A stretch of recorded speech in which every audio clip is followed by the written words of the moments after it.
Estudios, al señor Segundo Meléndez, presidente del Movimiento al Socialismo del MAS. Muy buenos días, bienvenido a Primera Página. Muy buenos días, amiga. Muchísimas gracias por la invitación. A usted por estar con nosotros. Fíjese, hay informaciones que han trascendido durante este domingo respecto a que ya habría nombres para los rectores del Consejo Nacional Electoral. Es sabido que ya se habían llegado a algunas discusiones, se habían cerrado la revisión de los postulados a el CNE. ¿Cuál es la posición del Movimiento al Socialismo respecto también a la constitución de este nuevo comité de postulaciones? Bueno, es indudable que ha habido conversaciones desde hace bastante tiempo en relación a una posible integración del Consejo Nacional Electoral. Nosotros creemos eso positivo, porque es necesario que ese sea un ente público que sea designado dentro del mayor consenso posible.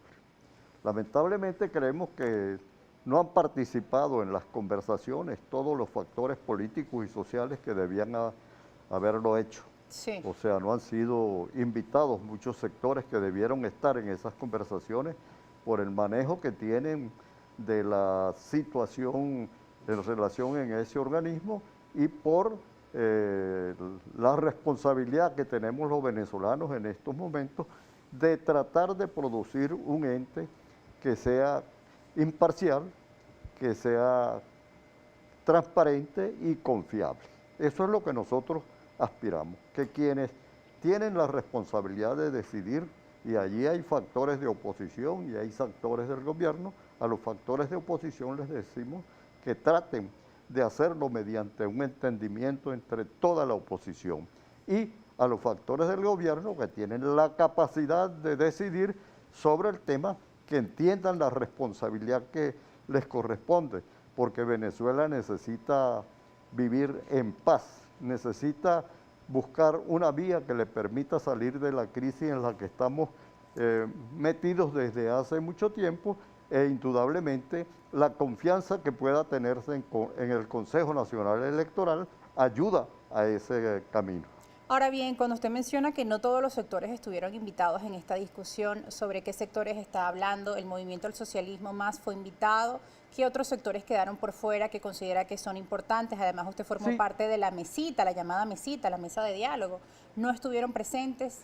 No, bueno, los factores políticos en general han tenido participación y de alguna manera nosotros hemos hecho conocer nuestra opinión, no sobre nombres, porque no hemos querido dedicarnos a ese tipo de cuestiones. Creemos que lo central era establecer unas características, un perfil que debía llenar el representante, y así lo hicimos conocer por los distintos contactos que hemos tenido.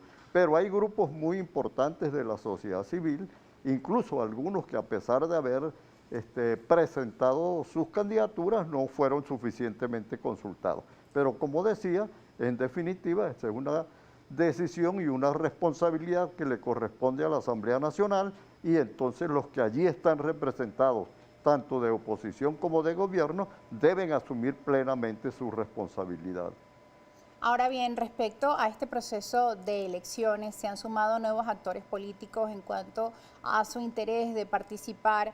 Ahora bien, por parte de la población, ¿cómo aprecia usted ese nivel de credibilidad? Pues en las últimas elecciones realizadas en diciembre se registró una alta abstención.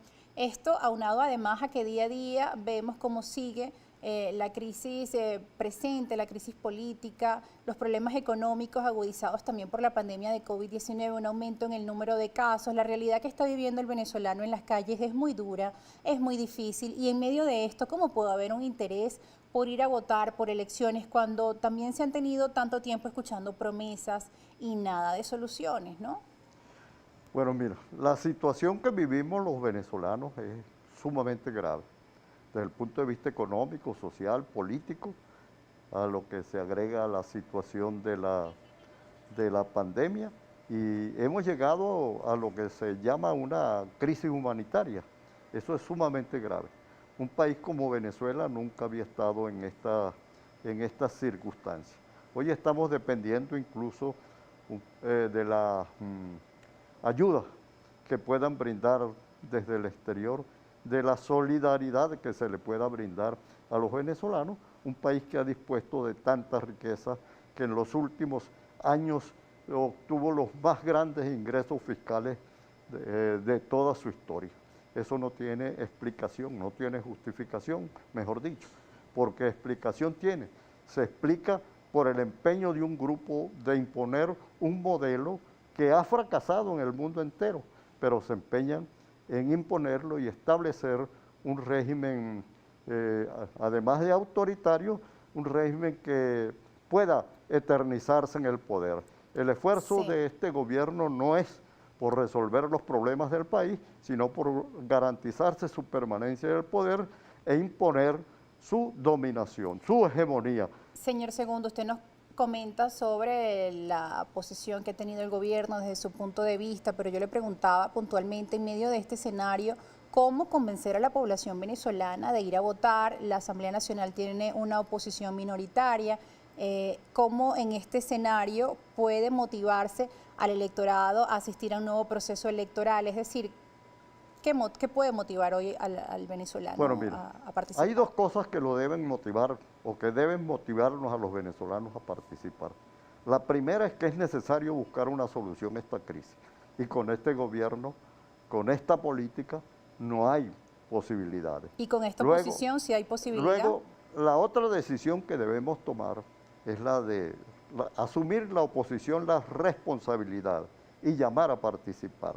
Si los dirigentes opositores de todos los sectores, los que han venido participando en los procesos electorales, los que se han negado a participar, entendemos que nuestra primera responsabilidad es recuperar el camino electoral, el camino democrático como vía de solución.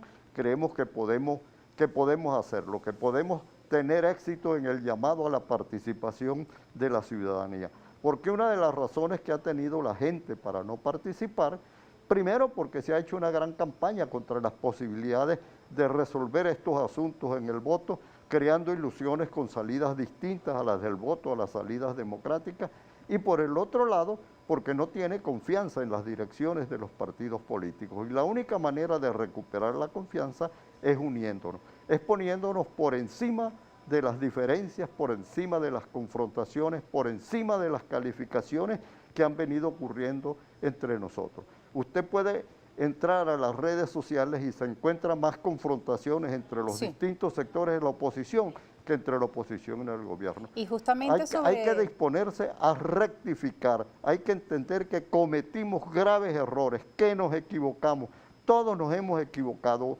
y la rectificación es una necesidad y la rectificación implica llamar a la participación de los ciudadanos y además de llamar a la participación de los ciudadanos, unirnos para poder ofrecerles una opción o una alternativa posible, confiable y que la gente la vea como la alternativa viable para recuperar la democracia. Justamente sobre la oposición, sus divisiones y ese llamado que han venido haciendo a la unidad, vamos a estar hablando al regreso de la pausa. Recuerde que usted también puede participar, etiqueta Primera Página en Twitter e Instagram. Ya volvemos. Primera Página, seguimos conversando con el presidente del Movimiento al Socialismo, el señor Segundo Meléndez. Antes de irnos a la pausa, el señor Meléndez nos comentaba de los errores que ha tenido la oposición. Y usted que ha venido militando durante tantos años y desde su experiencia, desde su olfato político, ¿qué le hace falta a la oposición de hoy en día para caminar hacia una unidad? Cuando vemos que hay tantas posiciones distintas, tantas posturas, tantas críticas entre los distintos partidos políticos, además de las diferencias, ¿no?, entre los partidos que han decidido participar en los procesos electorales anteriores, los que se han abstenido de participar, los que ahora se han involucrado, los que califican como la oposición extrema, los moderados, en fin. Hay distintas etiquetas incluso dentro de la oposición. ¿Cómo caminan hacia esa unidad? Bueno, mira, en la oposición hay una gran confrontación, hay diversas vertientes de la oposición, opiniones distintas acerca de cómo debe abordarse el problema. Y este conflicto está planteado incluso desde el inicio, a pesar de que ha habido momentos de unidad, porque hubo un sector que siempre se propuso salir de este gobierno por lo que llamaban la vía rápida, ofreciendo soluciones para el día siguiente, que es lo que se ha venido dando. y eso no correspondía con la realidad. En un principio el gobierno era un gobierno con un fuerte apoyo popular y insurgimos contra eso, o insurgieron sectores de la oposición contra eso, cogiendo el camino no democrático, el camino de las trochas, de las veredas, en lugar de dedicarse a construir una fuerza electoral, a competir desde el punto de vista electoral, a pesar de las dificultades en que nos encontrábamos. Eso marcó un deslinde entre sectores de la oposición. El sector, Sí. diríamos, más radical, que pretendía soluciones inmediatas, soluciones para el día siguiente, logró captar la atención de la mayoría de la población, porque la población ha estado desesperada, ha estado angustiada, ha estado desesperanzada y veía la necesidad o ve la necesidad de salir de manera urgente de toda esta situación. Eso permitió que se transitaran caminos que han fracasado y que necesariamente tenían que fracasar porque no se correspondían con la realidad. La Ahora, oposición tiene una ventaja, que era la ¿cuál sería? ventaja de que la mayoría de los venezolanos está contra el gobierno, la mayoría de los venezolanos rechaza el gobierno, pero no ha sido capaz de capitalizar esa mayoría porque no le ha dado una vía que le permita a esa mayoría participar, a esa mayoría ser decisiva, sino que escogieron otros caminos que no estaban bajo su control, el golpe de Estado, la insurrección, la intervención, todas esas cuestiones no estaban bajo el control de la oposición ni de los Estrategias venezolanos. que no han logrado el objetivo que tenían planteado, que era el cambio de gobierno. Ahora bien, yo le pregunto, un sector de la oposición que sí ha venido quizá por la vía no extrema, pero que tampoco ha participado en las elecciones, habría pedido o había exigido mejores condiciones. Una de ellas era un CNE equilibrado. ¿Cree usted que en esta ocasión se está logrando un CNE equilibrado? Ya han venido trascendiendo en portales digitales algunas estimaciones. Elvis Amoroso se perfila como nuevo presidente del Consejo Nacional Electoral. Hay una lista de diputados afectos al oficialismo, como Ricardo Molina, el rector suplente Carlos Quintero. Es decir, ya hay una lista de elegibles del CNE que ha trascendido en los medios de comunicación como los que ya han sido acordados. En cuanto a estos nombres, ¿tiene usted algún conocimiento y qué opina respecto a ello? Mira, la exigencia de condiciones para la participación en el proceso electoral ha sido necesaria. El gobierno ha sido arbitrario, ha manejado este asunto de manera equivocada, de la manera como ha querido. Pero nosotros tenemos que tomar en cuenta que no estamos en un gobierno exactamente democrático. Estamos en un gobierno autoritario que tiene el propósito de mantenerse en el poder, de preservar el poder a como dé lugar. Entonces, no podemos exigir una situación óptima. Ese ha sido nuestro punto de vista, o mejor dicho, debemos exigir una posición óptima, pero debemos estar dispuestos a participar en las condiciones que tengamos. En las condiciones que sean. Y nosotros decimos, somos mayoría, más del 80% de los venezolanos rechaza este gobierno. No es posible que este gobierno, si ese 80% se expresa en las elecciones, pueda desconocer el resultado. Y si los desconoce, ya estaremos en otra circunstancia, en otra situación, y las condiciones políticas deberán abordarse de una manera distinta. Pero lo que esencial es la participación. Está demostrado que los regímenes autoritarios salen con votos, a pesar de que ningún régimen autoritario pretende salir del poder, trata de mantenerse en el poder. Sin embargo, todos han salido con votos. En el mundo ese es el ejemplo que tenemos. Y el ejemplo más cercano podríamos decir el de Pinochet. Pinochet era una de las peores dictaduras que ha tenido América Latina y sin embargo Pinochet salió con votos. Nosotros creemos que si queremos salir de este gobierno, si queremos salir de esta situación y establecer el cambio que los venezolanos aspiran, tenemos que disponernos a participar por encima de las condiciones que se nos presenten. Nosotros quisiéramos que este Consejo Nacional Electoral que se elija próximamente sea un consejo electoral, como ya lo dije, confiable, transparente, imparcial. Eso es lo ideal desde el punto de vista democrático. Ahora yo te digo, ¿Y qué motivaría yo tengo participar? dudas que sea así, pero lo que sí no tengo dudas es en que a pesar de surja lo que surja, debemos participar. Y no tengo dudas también de que si participamos, le debemos ganar a este gobierno. Que el problema es que nos pongamos de acuerdo en una estrategia política común de la oposición. En una alianza opositora que hasta el momento no han podido llegar a ella. ¿Están trabajando en esa alianza? Nosotros hacemos el esfuerzo y hay otros sectores haciendo el esfuerzo. Y yo creo que incluso en el sector de la oposición que no venía participando en las elecciones, hay una reflexión. Ya muchos han señalado su disposición, su voluntad de participar. Nosotros saludamos esa disposición, esa voluntad.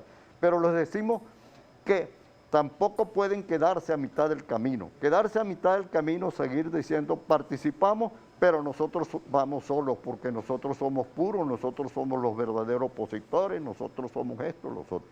Aquí tenemos que entendernos todos, dejar al margen las descalificaciones que nos hemos estado señalando unos a otros y entender que tenemos un objetivo, recuperar la democracia. Si no recuperamos la democracia, no es posible adelantar el cambio que requerimos. Hay diferencias entre nosotros, somos distintos, tenemos visiones distintas del país, pero no es el momento de confrontar esas diferencias, es el momento de buscar el punto de acuerdo. Y el punto de acuerdo tiene que ser recuperar la democracia por vía democrática y por vía pacífica, que es por la vía que podemos, porque lo que nosotros tenemos, la mayoría de los venezolanos, es la voluntad democrática y el voto. Las armas y la fuerza la tiene el adversario. Entonces no podemos confrontarlo en ese terreno, sino en el terreno en el que tenemos ventaja, que es en el terreno electoral, en el voto. Pero bien, hemos venido escuchando este llamado de distintos sectores de la oposición a la unidad, pero no hemos visto la concreción. Incluso en situaciones como estas, estamos viviendo momentos históricos, se ha cumplido más de un año de la pandemia y aún la población no ve soluciones tangibles a sus problemas. Se prometió que con una nueva Asamblea Nacional llegaría, se prometieron a través de las distintas vocerías de políticos, tanto de un lado como del otro, soluciones a lo que hoy se está viviendo. Ahora bien, ¿cómo creer que a través de un nuevo proceso electoral esto podría alcanzarse? ¿Y cuál es la perspectiva que usted tiene respecto al papel que han tenido los políticos hoy por hoy dentro de su trayectoria en el manejo de la pandemia? Es una situación histórica. ¿Las acciones que se han venido tomando han sido a la altura de estas circunstancias? Bueno, mira, desde un principio de este problema de la pandemia, nosotros planteamos públicamente y se lo planteamos al gobierno. En esa oportunidad estaba funcionando la Mesa Nacional de Diálogo y planteamos que el gobierno no podía enfrentar la situación que se venía con la pandemia solo, que no podía politizar ese problema, que no podía pensar que por solo sus decisiones tendría éxito en la solución del problema. Lamentablemente, el gobierno hizo eso. El gobierno politizó, el gobierno controló de manera definitiva los mecanismos para enfrentar la pandemia y ha fracasado. Ha fracasado porque el sistema nacional de salud está colapsado, porque la pandemia viene creciendo, viene extendiéndose en el país y a esta altura es uno de los pocos países que no tenemos un plan de vacunación. Al final la propuesta de Fede Cámaras fue rechazada por el gobierno. ¿Cómo marcha esto? No, nosotros creemos que eso está marchando muy mal. La primera cuestión que podríamos ver es la siguiente. Todos los gobiernos, incluso de los países más pequeños y más pobres históricamente, han presentado un plan de cómo abordar el tema de la vacunación, siguiendo unas normas que son ya conocidas internacionalmente, que hay que empezar por los sectores más vulnerables y organizar todo el proceso durante un lapso de tiempo. Hasta ahora nosotros no tenemos eso. Aquí dicen que llegaron unas vacunas y las han estado aplicando, pero no cumpliendo las normas. Los sectores más vulnerables. Yo, por ejemplo, yo soy un ciudadano de más de 80 años. No ha recibido Entonces, la vacuna. ahora no he recibido ni tengo perspectivas de recibir la vacuna. No tengo ninguna garantía de que pueda ser vacunado. Pero es que así estamos la mayoría de los que estamos en este sector, que es el más vulnerable del país, porque no fue eso lo que se atendió. Con las pocas vacunas que han llegado, se atendieron. Luego el otro, politizaron la pelea sobre quién pone las vacunas, quién las paga, y aquí tienen responsabilidad todos los grupos, porque han debido poner por encima de todo el problema de la protección de la vida de los venezolanos, pero no, el problema era quién le sacaba provecho político a la cuestión de la vacuna. Eso ha costado muchas vidas, eso es inaceptable, eso es una cuestión que tenemos todos que criticar. Y lo que tenemos que exigir es que el gobierno implemente su plan de vacunación. No lo hizo ya como queríamos al principio, que era con la participación de los distintos sectores sociales, pero que lo haga. Por ejemplo, Fede Cámaras hizo una oferta que fue rechazada. Que fue rechazada. Era una oferta importante. A esta altura posiblemente ya estuvieran vacunados esos 6 millones de venezolanos que prometía Fede Cámaras vacunar. Bueno, eso implicaba que el impacto de la pandemia tenía que reducirse, porque por efecto de que haya algunos señores, una parte de la sociedad que deje de ser portador del virus o que puede ser transmisor del virus, ya eso reduce todo el impacto, pero no. Entonces, porque es el problema del control. Quieren controlarlo todo, no quieren ceder absolutamente ningún espacio de poder a nadie, ni ninguna posibilidad, porque lo que quieren es simplemente controlar poder y no resolver los problemas de la sociedad. Y también han estado en evaluación la efectividad de algunos fármacos, así como en otros países que fue rechazado, por ejemplo, la aplicación de AstraZeneca, aparte también como quizá de los motivos que se alega desde la otra parte. Nosotros nos vamos a ir a una pausa, señor Meléndez. Al regreso vamos a estar haciendo una revisión de las preguntas que tiene nuestra audiencia. Ellos están participando con la etiqueta Primera Página en Twitter y en Instagram. Ustedes acompáñennos. Mi cuenta @rosa_periodista, @Primera Página.